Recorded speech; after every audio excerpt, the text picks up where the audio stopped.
Thank you for joining us.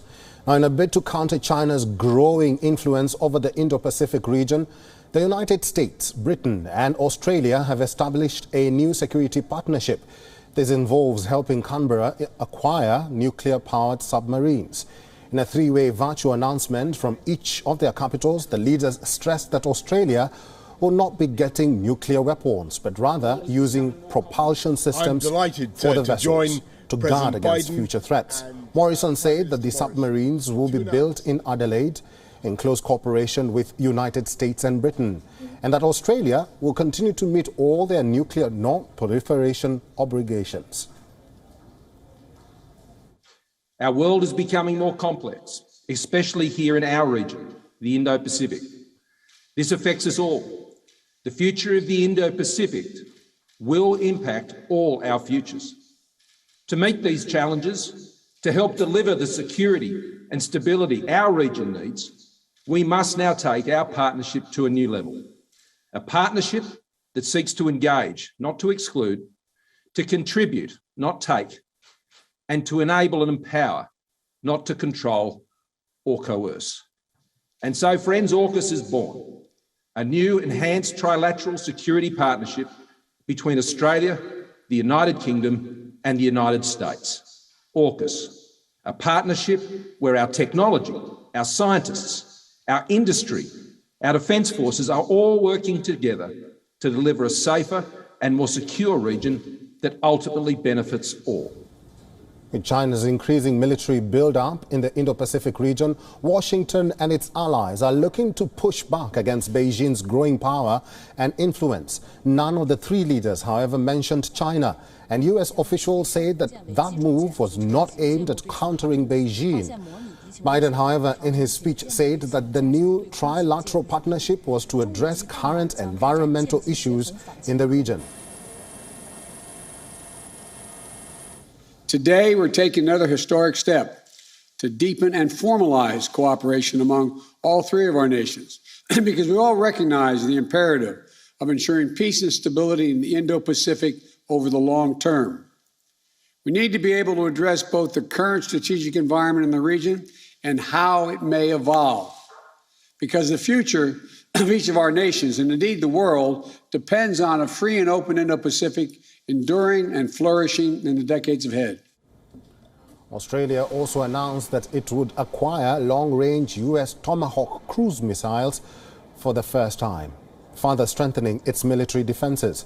Scott Morrison, however, issued an open invitation to Chinese President Xi Jinping to discuss all issues important to the Indo-Pacific. There is an open invitation for President Xi and I to discuss these and many other matters, and that has always been there. Australia remains open to discuss these and all issues that are important to the Indo-Pacific.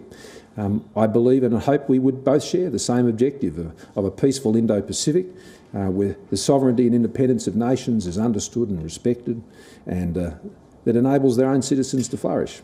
And that's what we all want.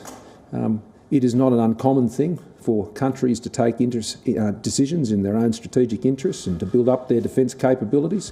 China makes the same decisions, as does other countries within our region. So I don't think that should be seen as necessarily extraordinary or in the terms that you suggested. China, however, has reacted, calling the submarine deal extremely irresponsible, which will threaten the stability of the region. 美英向澳大利亚出口高度敏感的核潜艇技术，再次证明他们将核出口作为地缘政治博弈的工具，采取双重标准，这是极其不负责任的行径。 Also not particularly pleased was New Zealand. Prime Minister Jacinda Ardern said that New Zealand was uninterested in building nuclear-powered submarines and would not lift its decades-long ban on nuclear-powered vessels entering its waters. But we have an independent foreign policy. We'll take our own view on foreign policy issues. We'll continue to make a contribution, but our lens is very much peace, stability and a rules-based order. That'll always be the case. For now, though, US officials have not given a time frame for when Australia would deploy a nuclear-powered submarine or how many would be built. Australia currently does not have any nuclear infrastructure, so it would require a sustained effort over the years. The announcement comes just over a week before Biden is set to host a first in-person meeting of leaders of the Quad group of countries, which include Australia, India, Japan and the United States, that Washington sees as a key means to counter China. These developments also favor India as it further strengthens an opposition to China's influence in the region. Our world is becoming more complex, especially here in our region. Well, for more on this story, Richard Kimber is joining us live from Hong Kong. Good to see you, Richard. Let's talk about this new alliance, this new pact. A new alliance aimed at countering China. Will the AUKUS help check Beijing's belligerence, you think?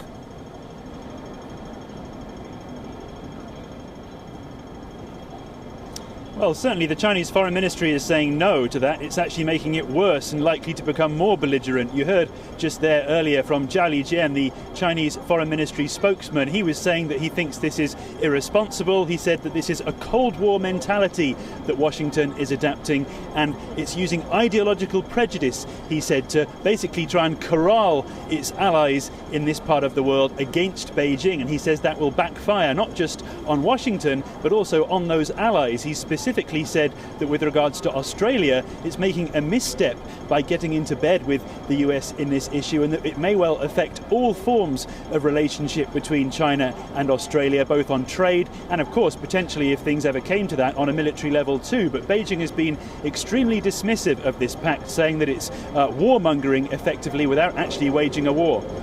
There are two countries which are displeased by this formation or this new group. They say, or they claim, that they were not involved. That is France and New Zealand. Should they have been involved in this partnership?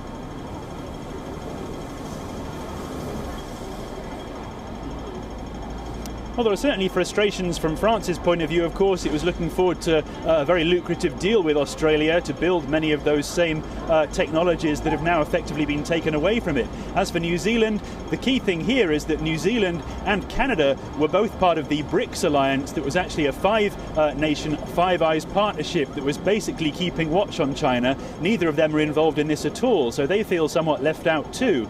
As for Beijing, what it's doing is it's really playing up the fact that this has been done on a trilateral basis to undermine the meaning of this entire arrangement, and calling out Washington for scrambling to try and get as much pressure on China as it can. And despite the fact that none of those trilateral leaders, as you mentioned, actually spoke out loud the word China during any of these meetings, Beijing is certainly taking it personally. Just taking a look at some of the state media outlets in China that tend to speak more strongly than the Foreign Ministry spokesman, the Global Times newspaper, for example, saying that the US and its allies are messing up the world, and it accuses Washington of losing its mind by trying to rally whatever it can against China, even at the expense of its own existing relationships. And of course, as you mentioned there, countries like France and New Zealand that have other reasons to be frustrated too by this trilateral agreement.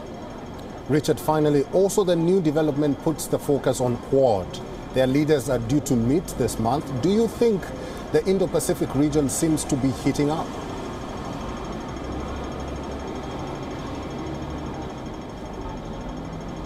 The effort really from President Biden since he came into office was to try and look at the Indo-Pacific region and see who he could bring on board to continue to pressure China and really prevent Beijing from assuming that it has basically control over this region. There's so many conflict points in this part of the world with regards to China and Taiwan, China and the Philippines, China and Vietnam, all of which have disputes over the sea between all of those places. Of course, then there's trade misagreements between Australia and China. The US is really trying to play on those, and so by hosting the Quad in the next few weeks, it's another opportunity for the US to try to solidify those allied partnerships and then try to subtly put pressure on Beijing and start to make it feel more isolated in this part of the world. That's really the strategy from the US.